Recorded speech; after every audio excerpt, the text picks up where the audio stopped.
ব্রাহ্মণবাড়ির মানুষরা আসলে ওদের রক্তটা একটু গরম আর কি। ওরা রাগারাগি নিয়ে ওরা ঘুমায় না। ওরা রাগ উঠছে, রাগ ঝাড়ছে বা মেরে ফেলছে, এরপর বাসায় এসে শান্তিতে ঘুমাইছে বা জেলে গেছে, যাই করছে কিন্তু ব্রাহ্মণবাড়ির মানুষের রাগ ভিতরে রেখে ডিপ্রেশনে চলে যায় না।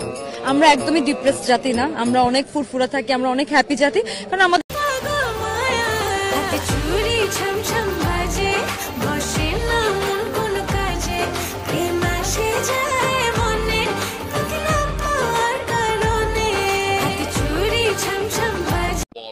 আইতাছি বাউন বাইরা বিবাস যাই লিগা রেবা আমাদের বাড়ি বাউন বাইরা আহবাতি যাহ আইলেই গারাইবো